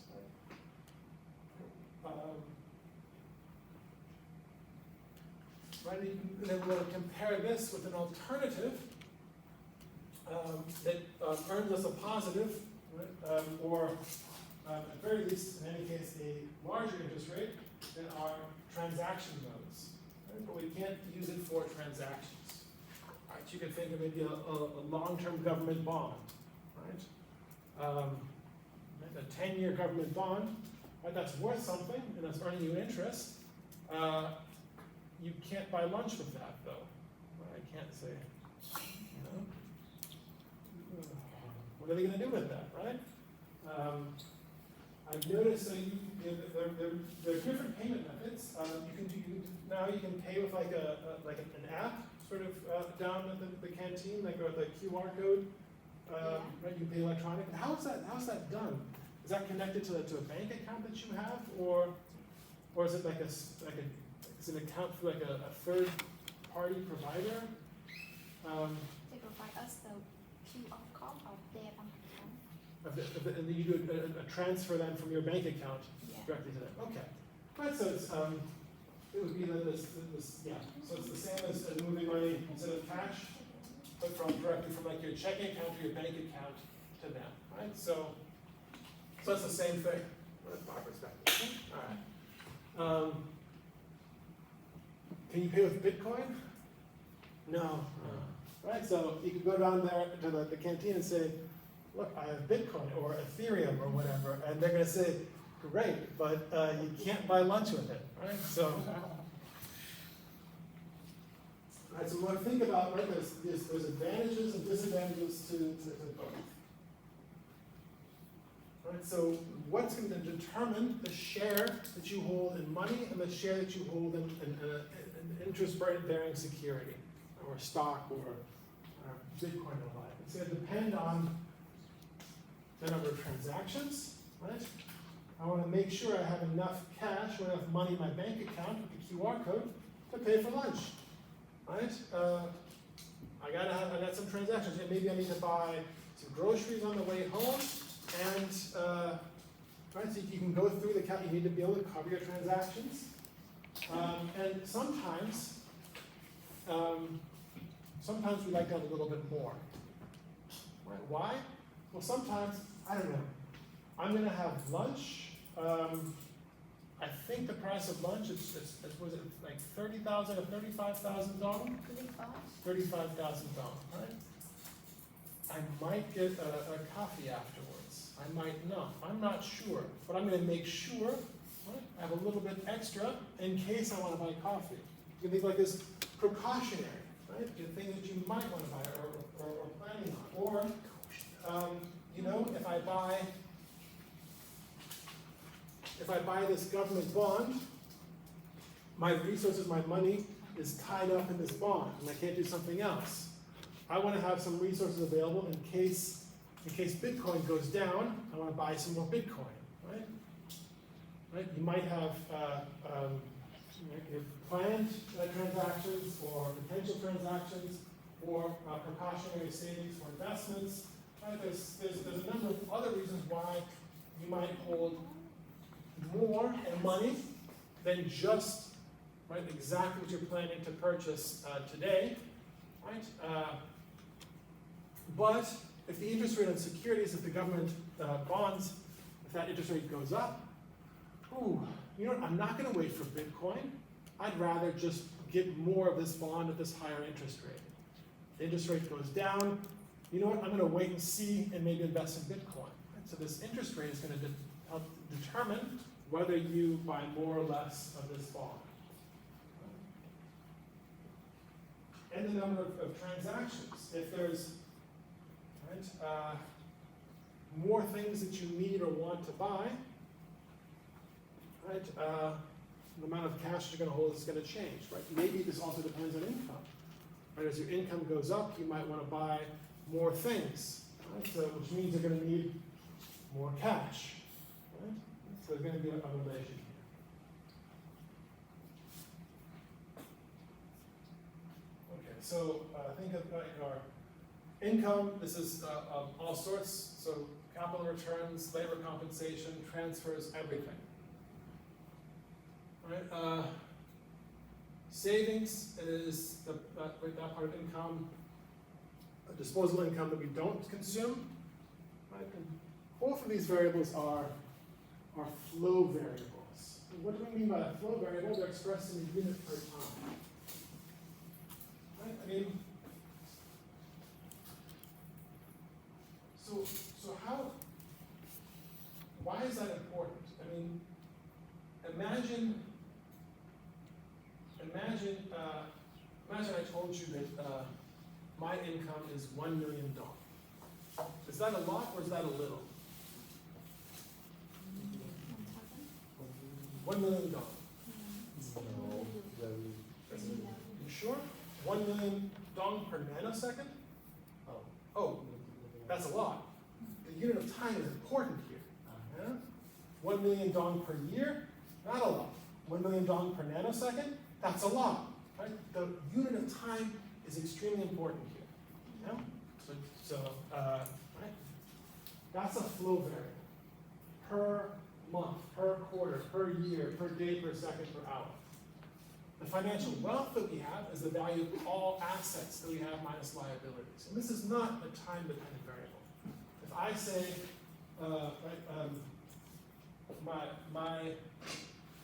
Elon Musk's wealth is like $100 billion. It's not per hour per second. It's just a big pile of, I don't even know. Like, can you visualize this $100 billion? That would be a pile of money, like the size of this campus that you can go swimming in. It's grotesque, right? But it's not dependent on time. It's just there. It's the stock, right? You know how the stock of buildings that we have. If you look at the underneath the library, there's a model of the campus here, and the stock of buildings that we actually have here is different than the stock of buildings in the model, right? And so you know this stock is less than the planned stock, but it's not a buildings per hour, or is it? It's just how many buildings are there? Yeah? It's a stock. Right? The financial assets that we have, we call them money. At any point in time, we can measure this, and that's just the amount that we have. Right? Income, again, right? It's a variable that only makes sense per unit of time. GDP, that's our production of the economy. It's also important. You'll see a lot of economic commentators. Watch the next time. Look at some of the You see a lot of this even from the U.S. government, from Donald Trump, talking about tariffs, and he's talking about our GDP as if it were a stock. It doesn't make sense, right? What's the production? We usually talk about production per year, but that per year is important, right? If we say that our deficit, our government debt it can't be higher than 100% of GDP. What does that even mean? Our debt level stock relative to our annual income. Well, we can change the unit of time, right? If it's 100% of annual GDP, it's 4 times our quarterly GDP, but 1/10 of our decade GDP, right? So it's arbitrary. It depends on the unit, the time unit that we're doing, right? So it's questions sometimes some of these variables, this GDP per year. So again, $1 million in income can be a lot of money if you have the right per unit of time, right? Try negotiating that with your boss. Sure, I'll take a $1 million, but per nanosecond, right? Okay. All right, so capital, this is, I've talked about this before. Usually we talk about capital investments, we're talking about capital goods, factories, office buildings, machines, computers, right?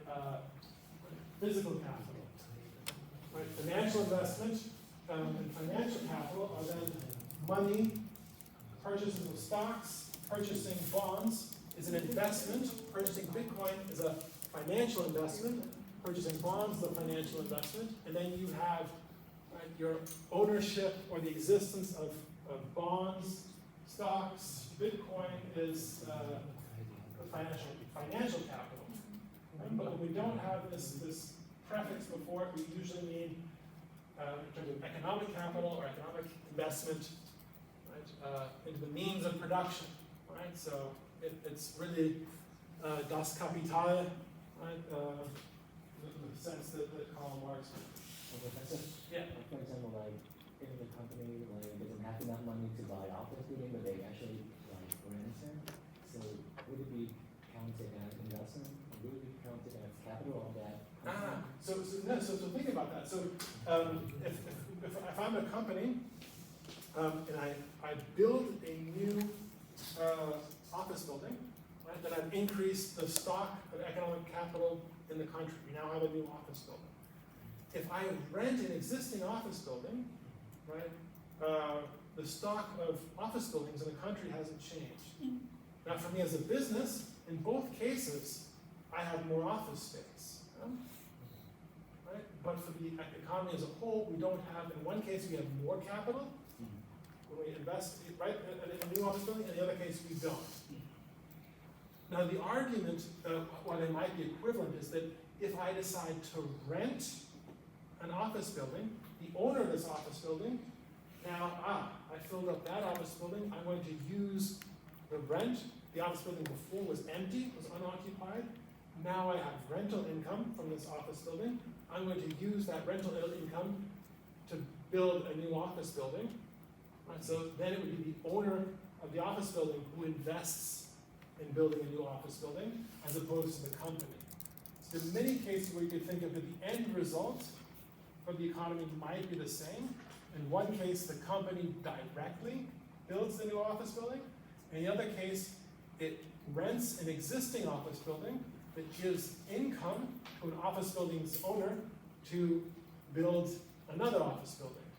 And so in both cases, we would end up, the company has now access to more office space, one more office building, and the economy has another office building, either because the company built it directly or indirectly financed it by renting an existing office building, and then an investment company decided to then use that to build a new office building. Is that sort of, okay. So we can summarize this in a money demand equation. So our demand for money is going to be proportional to the nominal transactions. So think of there's an ATM on front of the campus, but let's say that there wasn't. So right, I have to do my math here. So $35,000 costs a meal. I usually eat 2 times a day, and I'm going to be here the weekend. I'm going to go to Ho Chi Minh City, but so 5 days, 2 meals a day, 10, 35,000 dong. I need 350,000 dong to eat for the week. So I need to make sure before I came here, there is an ATM, so of course I can take care of it, but let's pretend there wasn't. Before I came to campus here, right, my demand would be then this 350,000 dong. Right, now, what can make this money demand go up? Well, maybe I decide I'm hungrier, so some days I want to have 3 meals. Right, so this means Y has gone up, the demand for goods, meals has gone up, so I would need more money, or the price goes up, right? I think 2 years ago it was 25,000 dong. So maybe, or maybe it was 30,000 dong, but I think the price has gone up over the past two years. Right, so that would be, so if either P or Y goes up, the money demand is going to go up. And then we have this proportion for this point L here. And this is going to capture the dependence on the interest rate. Right, remember, I might want to have not just the 350,000, I might want to have some extra. Maybe I want to have coffee a couple days, just in case I'll have some extra money. And who knows? Maybe I'll have some money. Maybe one of these evenings I'm going to go out to town and do something else, or buy something, or I'll have some extra money in case I'm going to buy like a VGU hat or something like that. So maybe I'm going to have some extra money around, above and beyond this factor. Now, what might cause me to have more or less? Well, if the interest rate that I can earn on this money is really, really high, right? So let's make an exaggerated example. Let's say the interest rate was 100% per day. Every money, all the cash that I didn't leave in the bank account but kept in my pocket could otherwise have doubled per day. Wow. I'm not going to hold extra money just in case, because that extra money just in case is going to double every day, then the double's going to double, right? I'm going to put as much money in the bank as I possibly can. It's very expensive in terms of the opportunity cost to hold extra cash just in case. As that I goes up, this L goes down. Right? It would probably go down to 1 as this I goes to infinity. Right? Now this interest rate goes down. That doesn't double overnight, it doesn't double per year, but it's like 1% per year. If I have some extra cash, that's good. I'm not going to lose. The interest income is very, very small. It's not costing me a lot in terms of foregone interest by holding this cash. And this way, right, if I want to have a coffee with a cafe suo, with the condensed milk, it's really nice after lunch, and I've got the cash and I can have that. So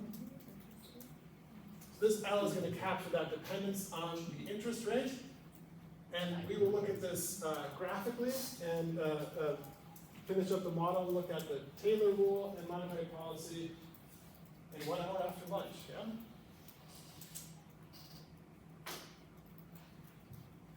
Yes.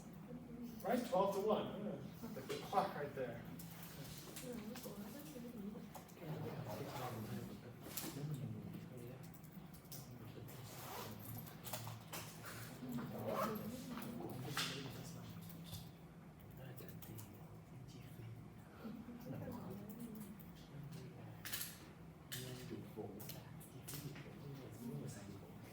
I'm not sure, it looked like the light was off when I took this off.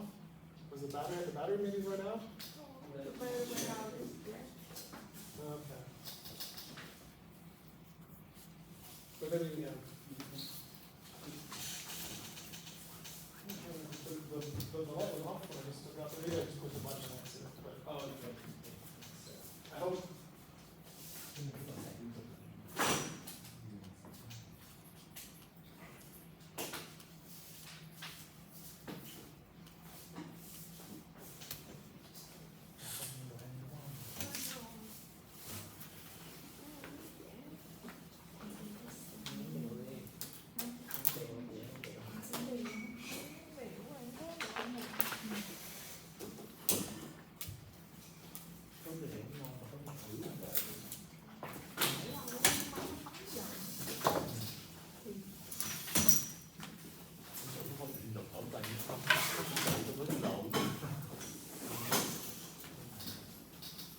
cơm Rau với đây tiền mà. thôi. Xài tiền vô. Thì Bay vô. thì bay vô. Bài vô. Không biết bay. Cho anh Tụi em xịt cái nước vô vậy rồi. Cái này vô anh buồn. Vô anh chờ anh vô. Anh ngồi. Anh biết đang ở trong phim hay là ở đâu? Cái người buồn ngủ thì nó làm nhiều. What does you do? What do you do? Bình dương và baby. Lúc qua không làm gì nữa. Ôi chị đi ăn cơm chưa? Em đang trên lớp nè. Ok. Nó ngủ không? Ngủ không? Nó ngủ. Em không bị thiếu ngủ với ngay xương nó lẩu. Ôi anh có bánh mì sao to rồi. Ôi anh có miếng bánh mì sao nữa. Hôm nay xe Thì đi ăn em nghỉ. Học đây. Em rất là sợ cái con này quá. Hãy đấy rồi đợt. Con đợi đấy đó. Kiểu đi đứng sợ. mệt quá không học cái nó trôi luôn. Ủa em cũng vậy hả? Em nữa không học hả? Em có học đâu, em trời em buồn ngủ chứ. Thầy thì em biết là tại em không học. Dạ, ủa anh không ăn thẻ. Làm một sinh viên. Nhưng mà Nên là tiền hơn là đã vào lên mình anh. em thấy luôn. Mỏi lưng quá. Thôi nên có tính đi bắt bảo tàng nữa. Bấm lỗ tai nữa rồi. Em sầu đời quá, em muốn đi phóng bảo tàng cho đổi vật. Vừa muốn đi ngủ vừa muốn ăn. Không biết phải làm sao. Hôm qua anh nói gì nữa sang lấy tờ 500 nữa đừng cặp tiền rồi. Thật là đã. Trời ơi, hồi nãy anh không trụ nổi anh. Anh buồn ngủ quá. Trời ơi, ngủ mấy lần luôn á. Anh ngủ liên tục, ngủ hoài. Ngu Phật à. Mà em cũng không kêu anh dậy luôn rồi á. Thôi để thấy anh ngủ, tôi em không biết là có nên kêu anh không. Thôi kệ đi, hôm sau thầy không nói gì cứ để yên cũng được. Chứ không em kêu anh dậy anh phải ráng gồng vậy nữa. Cho anh ngủ tiếp chứ được. Thì đó. Mà sao thầy này dễ thương mà thầy không cho mình nói. Thầy hỏi mình xíu cho mình tỉnh. Thầy nói khưng mình. Thì anh muốn thì anh mở họng ra anh nói rồi. Anh nói vô đường biển. Trời đất ơi ghen vậy mà. Phát biển lên. Anh nói sàn, nó xí gì đó. Nói Thư has an idea. Không em, ngu Phật. Thư has something to say. Chết luôn. Nó chết nhỏ luôn á.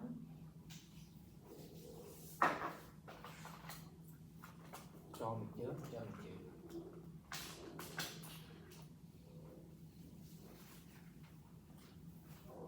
Cái túi này á, những cái túi mà gần anh nhất á, thì nó không có bự.